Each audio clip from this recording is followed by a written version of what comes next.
I'm Africah Harrigan for Legit TV.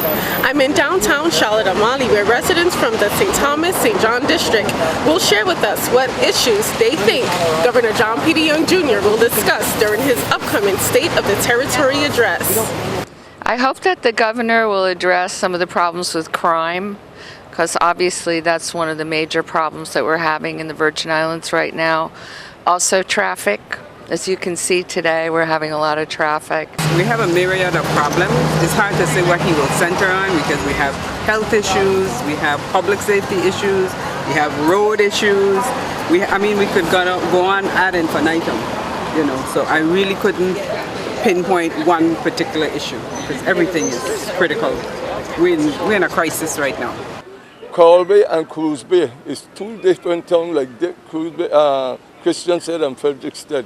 We need protection in Coral Bay. We had protection in Coral Bay when there were less people.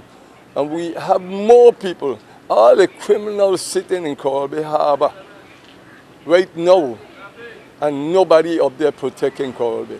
After 6 o'clock in the afternoon, you don't have no police protection. When you call the police, it takes about an hour to a half an hour to get out there. It's ridiculous.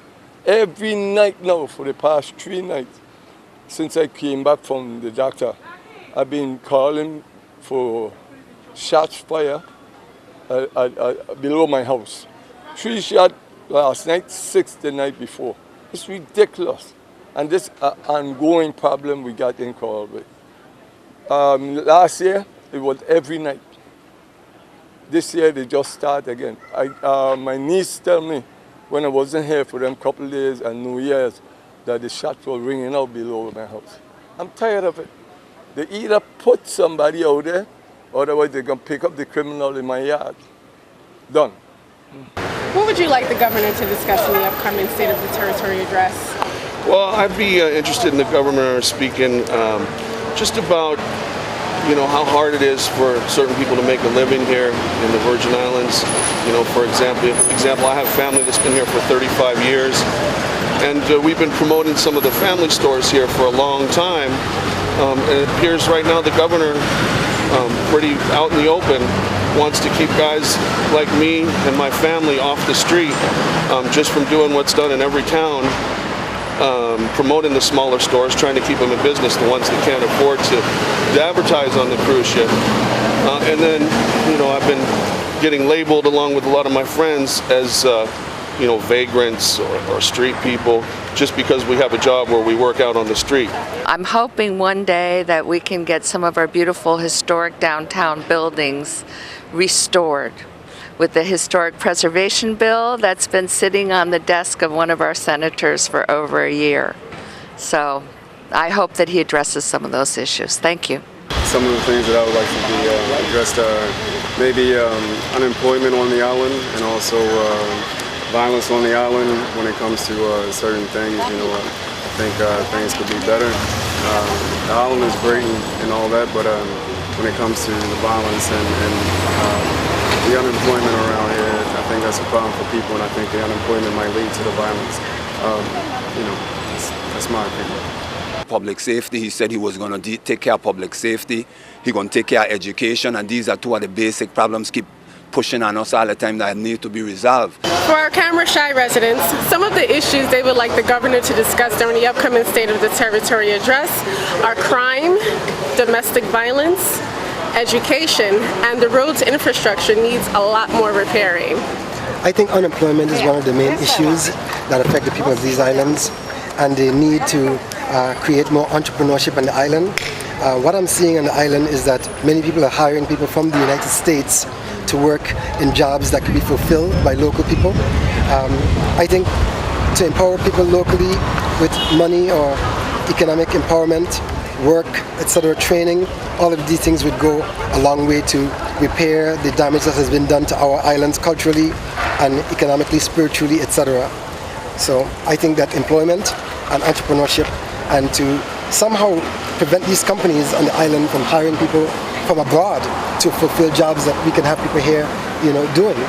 With an unemployment rate of 13.5%, and I'm seeing new faces on Main Street every day, it's just unbelievable. Okay, the governor knows about this too. the governor is in bed with these business people. That's what I believe. I believe the governor is a sellout. That's what I believe. Another thing is tourism. 90% of the income here in the Virgin Islands is tourism, and we're seeing where number one thing is transportation. And if we don't have transportation, that's a big problem. So we need to work on transportation. We got one bus running. We got area where the areas where they have bus stop, we don't have any proper signs saying that this is a bus stop, and it, those type of thing. Another thing is the road. He talked about improving 2 other roads besides the main center line road, and we haven't seen anything done with those roads either as well. Just to touch on a few things, but they definitely need improvement. The governor has agreed to do certain things, and he's going out, and we still have not seen these things that he promised us done. I'd like really the governor to address the fact that it seems pretty out in the open that the only people really being taken care of in St. Thomas are the people that directly contribute to his campaign, and that he doesn't seem to be looking out for the little guy, and especially just the little working guy like myself. I'm not a little guy, but I'm a little working guy. It sounds to me like you're speaking out on behalf of the barkers. Are you a barker? Well, I'm a promoter. I don't really do what barkers do. I don't just stand and say, hey, step in here. I mean, I just talk to people out on the street. I tell them where to get good prices. And I think really the main reason there's so much opposition to people like me is because we are trying to take the money from the big stores that contribute directly to the governor and his campaign and put it in more of the money into the family businesses and that don't so much contribute to the governor. And that's why there seems to be lies spread about people like us, people like me, as well as just unnecessary opposition. And it's pretty obvious if the governor just wants to keep the money in the family, so to speak.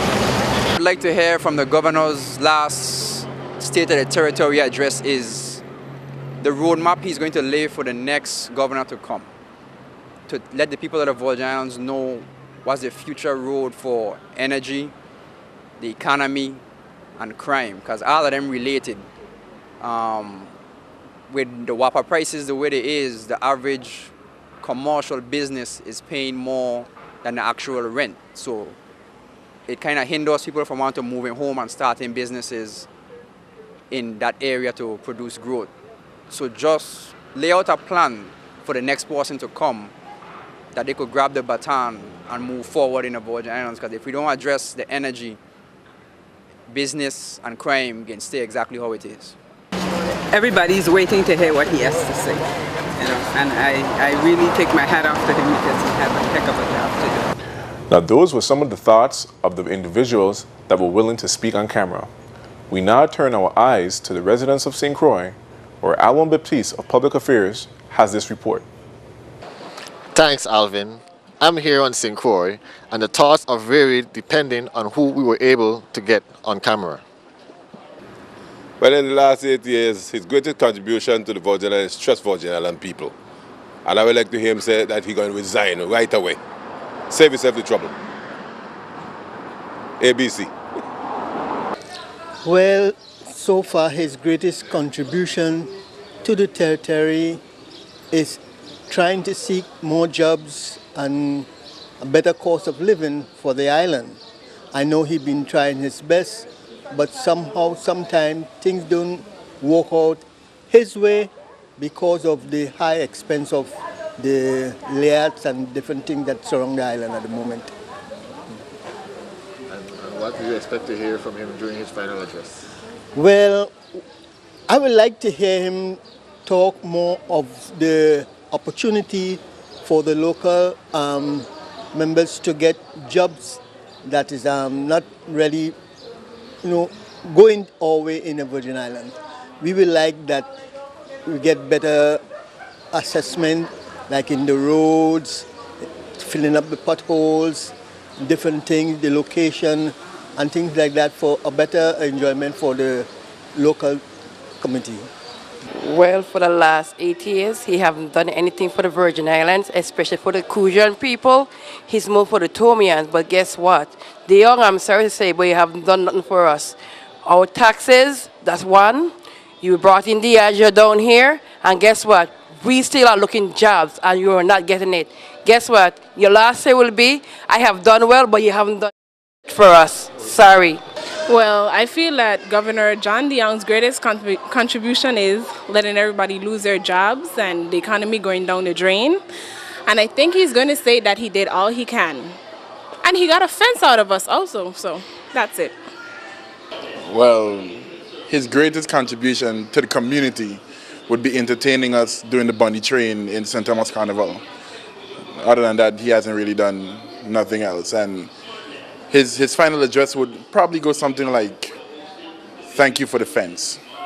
Well, you heard it for yourself. Some of the issues residents in the territory want the governor to discuss during his upcoming State of the Territory address. I'm Africah Harrigan for Legit TV.